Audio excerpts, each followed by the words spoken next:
না, ভালো লাগছে যে মাঠে ফিরতে পারছি। যে ইনজুর ছিলাম, ইনজুর থাকাটা অ্যাকচুয়ালি অনেক কষ্টের, যে সবাই খেলে, খেলতে পারি না। সো বাইরে থেকে দেখাটা, তারপরে যে রিহ্যাব বলেন বা আদার যে কাজগুলো থাকে ওগুলো একা করাটা অ্যাকচুয়ালি মানে অনেক সময় কি হয় যে আহ, থাকে না যে সবাই খেলছে, আমি একটা আলাদা একা কাজ করছি, একটু মনের মধ্যে একটা থাকে। সো ভালো লাগছে যে না মাঠে ফিরতে পারছি।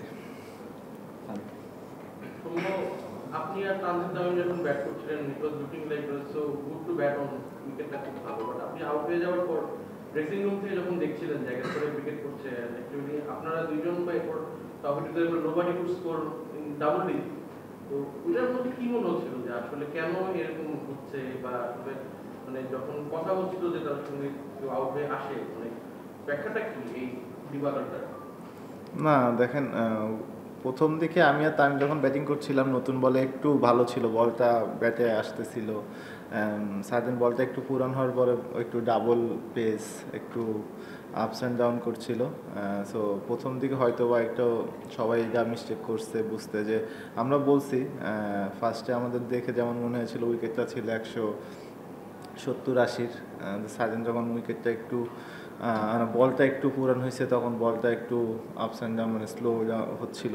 সো এইটা হয়তো বা সবাই একটু আর্লি যে অ্যাটাকিংয়ে চলে গেছে, যে ওই ফ্লোতেই খেলতে, যে এইটা হয়তো কেউ সবাই মিস্টেক করছে। আমার কাছে এটা পার্সোনাল ফিল।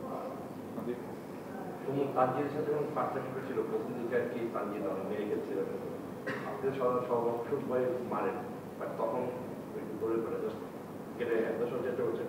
এরকম সময় আসলে মানসিকভাবে কি চিন্তা করেন, মানে যখন একটা প্লেয়ার মারতে থাকে তখন তার যেহেতু লিগাল অ্যাগ্রেসিভ ব্যাট করেন? না, আসলে এই প্রথম 5 ওভারের মধ্যে হয়তো বা আমি 5-6টা বল খেলছি। তো এইটা একটু মানে মনে হচ্ছিল যে ও খেলছে, উইকেটটা হয়তো বা অনেক ইজি, মানে থাকে না যে আমি ব্যাটিং মানে ওই সে নন স্ট্রাইকেই। তো তারপরে একটা দুইটা যে বলটা খেলছিলাম, আমার কাছে মনে হচ্ছে ওই দুইটা বল আমার কাছে ইম্পর্টেন্ট, কারণ আমি ওই একই ফ্লোতে যেতে পারবো না ওর সাথে, কারণ আমি অনেকক্ষণ পরে 1 ওভার পরে হয়তো একটা বল খেলছি বা দুইটা বল খেলছি।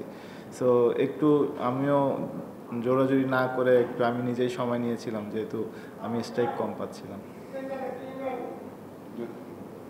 আসলে যেটা সানি ভাই যেটা বললেন, প্রথমে আপনাদের ওপেনিং দুইটা ভালো হওয়ার পর যেটা হলো, সেটা কি আসলে উইকেটের পরিবর্তন হবে এমন হবে নাকি? না, আমি ওইটাই তো বললাম ভাই, যে বলটা পুরান হওয়ার পরে একটু চেঞ্জ হয়েছে। তবুও কি এরকম দ্রুত 8 উইকেট পড়ে যাওয়ার মতো অবস্থা ছিল? না, দেখেন খেলা তো টি-20 জিনিসটাই, প্রত্যেক বলেই সিচুয়েশন চেঞ্জ হইতে পারে। কিন্তু আমরা ছিলাম যে ধরেন আমরা যেভাবে খেলছিলাম, তামিম আর আমি হয়তো বা পরপর 2 ওভারে আমরা মনে হয় আউট হয়েছি, বা 7-8 বল পরে মনে হয় আমি আউট হয়ে গেছি। তো ওই সময় যে তো ওই কিন্তু ওইভাবেই ব্যাটিং করে। সো ওই আজকের শটটা হয়তো বা ওর মানে ভালো পিক আপ শটটা ওর আজকে 6 হয়নি। সো সাডেন ওই টাইমটা স্পিনাররাও যখন বল করছিল, আমার কাছে মনে হয় ভালো জায়গাও বল করেছে।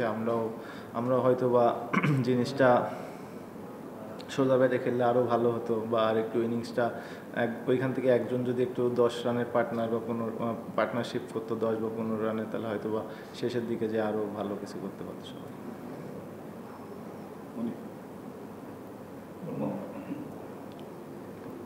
ইরান থেকে আপনার সিরিজ জিতে এসেছেন, আজকে 4-0 হলো, লাস্ট ম্যাচটা নিশ্চয়ই 5-0 জন্যই খেলবেন। তো আমার প্রশ্নটা হচ্ছে যে এই জয়টাকে আপনারা খুব গুরুত্ব দিয়ে দেখছেন জিম্বাবুয়ের এগেইনস্টে সিরিজ জেতাটাকে, নাকি যেভাবে ম্যাচগুলো জিতছেন এবং আরো ভালোভাবে জেতা যেত কিনা, ওই প্রশ্নগুলো আপনাদের মধ্যে আছে? ড্রেসিং রুমে আলোচনা হয়, টিমের মধ্যে আলোচনা হয়, ওয়ার্ল্ড কাপের আগে যখন ঘরের মাঠে অপোনেন্ট জিম্বাবুয়ে, তখন কি আরো মানে ভালোভাবে ম্যাচ জিততে ভালো হতো? না, অবশ্যই ম্যাচ জেতাটা তো সবসময় খুশির, এবং এই জিনিসটা ফিল করা উচিত সবারই, যার সাথেই ম্যাচ জিতি। ম্যাচ জিতা অভ্যাসটাও অনেক বড় একটা জিনিস। তো আমরা ম্যাচ জিতছি, কীভাবে জিতছি, তার থেকেও বড় কথা যে আমরা কি ক্রিকেট খেলছি, এখান থেকে আমাদের কতটুকু ইমপ্রুভনেস আছে, এটা আমরা কীভাবে বের করতে পারবো। হ্যাঁ, এগুলো নিয়ে আলোচনা হয়। অনেক সময় থাকে যে টিমের অনেক টাইপস প্ল্যান থাকে, যে আমরা এইভাবে নেক্সট, যেহেতু সামনে বড় ওয়ার্ল্ড কাপ, সো অনেক টাইপসের প্ল্যান থাকে, যে আমরা আজকে এরকম প্ল্যান খেলছি, নেক্সট ডে আরেকটা প্ল্যানে খেলছি, যে কোনটা আমাদের জন্য শ্যুট করে, সেটা যে আমরা বড় মেসেজে কাজে দিব। সো অনেক কিছুই থাকে ইন্টারনাল। চারটা খেলাতে একটা জিনিস বারে বারে আসছে যে জিম্বাবুয়ের ব্যাটসম্যানরা মানে লাস্টের দিকে ব্যাটসম্যানদেরকে হয়তো আউট করাতে মানে ওদের পার্টনারশিপ হয়ে যাচ্ছে, মানে একটা ফার্স্ট খেলাতে ওদের অলমোস্ট ইভেন লাস্ট খেলাতে টেলেন্ডাররা একটু রান করলো, আজকেও মোটামুটি মানে এই জায়গাটা দিয়ে কি কোনো কনসার্ন আছে না? মনে হয় যে এটা আসলে মানে উইকেট পড়ার পরে একটু সময় লাগে বা এরকম? অবশ্যই দেখেন, সব সময় যদি এরকম হতে থাকে তাহলে অবশ্যই এই জিনিসটাতে আমাদেরকে নিয়েও চিন্তা করা উচিত যে রেগুলার সেম জায়গাতে যে ওরা পার্টনারশিপ করতেছে।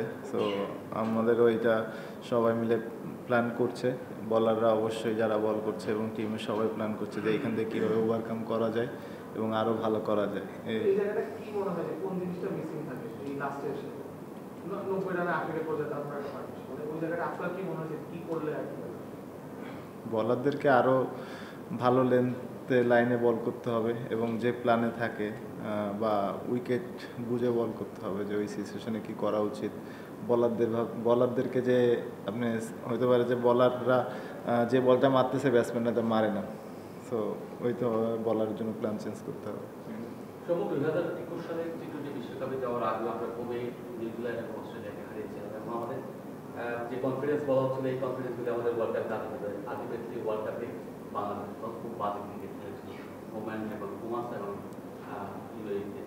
তো এবার আপনারা খুবই খেলে যাচ্ছেন জিম্বাবুয়ে দলের বিপক্ষে। আপনার কি মনে হয় ইউএসএ এবং ওয়েস্ট ইন্ডিজ কন্ডিশনে সেরকম কি একটা কনফিডেন্স নিয়ে যেতে পারছেন না? না, আমাদের তো খেলাই কাজ। এমন কোন এই যে কোথায় খেলা হচ্ছে এটা তো আর আমরা ঠিক করি না প্লেয়াররা। তো আমাদের যেখানে খেলা হয় আমরা সেখানেই খেলি, আর চেষ্টা করি যেখানে খেলি সেখানে ভালো কিছু করার। সব ম্যাচ থেকেই কনফিডেন্স আসে। এখন হয়তো বা সিচুয়েশান থাকবে যে আমরা দেশে খেলছি, পরবর্তী খেলাগুলো বাইরে, তো এটা মেন্টালি তখন চেঞ্জ করতে হবে, শিফট করতে হবে। আর সময় যেটা শুরুতেই বললেন যে অনেক কষ্ট করেছেন, ওরা খেলেছিল, আপনি অনেক কষ্ট করে ব্যাট করেছেন। ব্যাট করলেন ঠিক আছে, আপনার ইনজুরি কনসার্ন ছিল, তবে আজকে অনেক করে ব্যাট করলেন, কোনো কি সমস্যা ফিল করেছেন কিনা, ফুল ফিট কিনা? আর বিষয় হচ্ছে ওয়ার্ল্ড কাপের আগে বেশ কয়েকটা ম্যাচ মিস করলেন, সামনে যে ম্যাচগুলো আছে আমেরিকাতে খেলবেন, প্রচুর ম্যাচ খেলবেন, সেখানে ফুল রিটার্ন ব্যাক করা, কারণ লিটন দাস অফ ফর্মে আছে, আপনার উপর দায়িত্ব বেশি থাকবে সিনিয়র ক্যাম্পেইন। সো আপনাকে তৈরি করা এবং কোনো কি সমস্যা ফিল করেছেন কিনা? না, আমার যে কাজগুলো ছিল আমি 100% করার চেষ্টা করেছি নিজে ফিট হওয়ার জন্য। এবং হ্যাঁ, এটা একটা ভালো হতো যদি আমি একটা প্র্যাকটিস ম্যাচ বা ডোমেস্টিক কোনো একটা ম্যাচ খেলে আসার সুযোগ পেলে হয়তো বা আরও ভালো হতো নিজের জন্য। কিন্তু যেহেতু ইনজুর্ড ছিলাম, হয়তো বা তত তাড়াতাড়ি করতে গেলে হয়তো বা নিজের জন্য রিস্কটা থাকতো, আরও বড় কিছু হয়। তো ডক্টররা যেটা ভালো মনে করেছে ওটাই, কিন্তু আজকে খেলেছি, ভালো ফিল করেছি।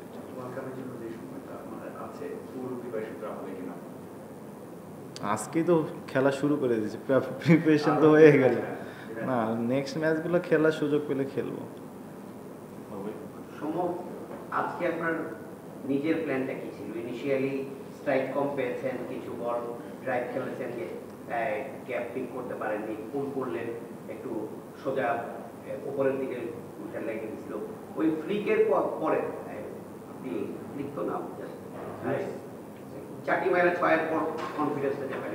তারপর থেকে আপনার কি টার্গেট ছিল? বড় খেলা নাকি না হাত সম্মান মতো খেলা, কোনটা? না, এটা ঠিক যে অন্যদিন হয়তো বা যত তাড়াতাড়ি সেট হতে পারে, আজকে একটু সময় বেশি লেগেছে। হতে পারে যে সোজা খেলে যে কনফিডেন্সটা থাকে আজকে ওইটা অত পাই নাই। কিন্তু না, বলের মেরিট অনুযায়ী খেলার চেষ্টা করেছিলাম। তামিম যেভাবে খেলেছে একই ফ্লোতে যাওয়ার চেষ্টা করি নাই, হতে পারে আমার জন্য বিপরীত হতে পারত। তো একটু আমি বলবো যে আমি ওকে বেশি সাপোর্ট করার চেষ্টা করেছিলাম, কারণ ও বাউন্ডারি বেশি পাচ্ছিল। সো আমি চেষ্টা করেছিলাম যে ওকে কিভাবে বেশি স্ট্রাইক দেওয়া যায়, রোটেট করা যায় এবং আমি আমার জন্য বল পেলে আমি খেলব। ওপেনিংয়ে আমরা দেখি যে এই সিরিজের মধ্যে তানজিদ তামিমকে ডেবিউ করানো হলো, Liton Das back to back মানে অফ ফর্মের কারণে ওনাকে বসিয়ে রেখে আপনাকে আপনাকেও দেখার কথা বিষয় ছিল।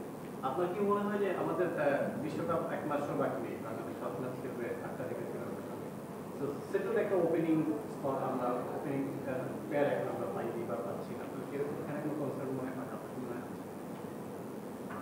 না? এটা দেখেন, এখন তো খেলা বাকি আছে, বিশ্বকাপের পরেও ওখানে আমেরিকা যেও 3টা খেলা আছে।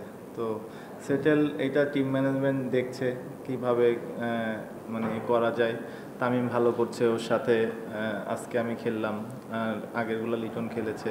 সো ওইভাবে অপোনেন্ট কিভাবে কারা আছে, বলার কারা আছে, ওইভাবে হয়তো বা সেট করবে। আপনি নিজেও আজকে একটা দারুণ ক্যাচ নিয়েছিলেন, মানে আরো কয়েকটা ক্যাচ বেশ ভালো হয়েছে, কিন্তু আবার কিছু ক্যাচ দেখা যাচ্ছে যে একদম সহজ ক্যাচগুলো মিস হয়ে যাচ্ছে। এদিকে যে কনসিস্টেন্সির অভাবটা সেটা কি মানে কনসার্নিং কিনা বা ভবিষ্যতে ভোগাবে? না ভাই, ক্যাচ মিস হইতে পারে, গ্রাউন্ড ফিল্ডিং সবাই ভালো করছে, এইটা বেশি কনসার্ন। ক্যাচ মিস হতে পারে, এগুলো নিয়ে কোনো বিষয় নেই। Last two questions.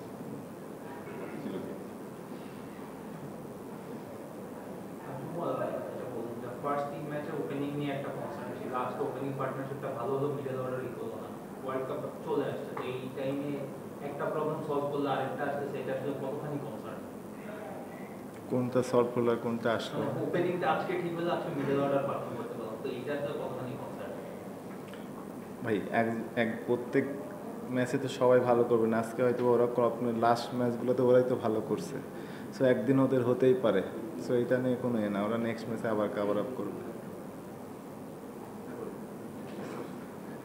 আপনি বললেন যে ট্রানজিশন ব্যাটিং এর সময় জোরাজুরি করছিলাম না, এটা কি মনে হয় আপনার ব্যাটসম্যান বড় মানে গ্রোথ হয়েছে যে জোরাজুরি করা বুঝতে পারা যায় জোরাজুরি করা যাবে না, অ্যাটাকিং ব্যাটিং করছে? হ্যাঁ, বলতে পারেন পরিবর্তন তো আসছেই, কিন্তু তারপরেও আজকে একটা দিন থাকে না যে আমি একটা যে ইজি বল পেয়ে গেলাম, বাউন্ডারি পেয়ে গেলাম, আজকে ওই বলগুলো আমি পাই নাই। সো যেহেতু আমার নিজের জোনে বল পাচ্ছিলাম না তখন আর কি, আর এমন না যে রান হচ্ছিল না, রান হচ্ছিল বিদায় আমি এই প্ল্যানটা করতে পারছিলাম। যদি রান না হতো তখন হয়তো বা আমাকে অ্যাটাকিং করা লাগতো। সো রান কিন্তু অলমোস্ট 9 করে আসছিল, 8-9-এর বেশি আসছিল। তো এই জন্য আর কি এরকম কোনো কিছু করা হয় না। Last one. আপনি কি বোলিং করার জন্য ঠিক আছেন? যথেষ্ট বোলার ছিল, হয়তো দরকার হয়নি, এমনিতে বোলিং করার জন্য ঠিক আছে? হ্যাঁ, ফিট। Thank you.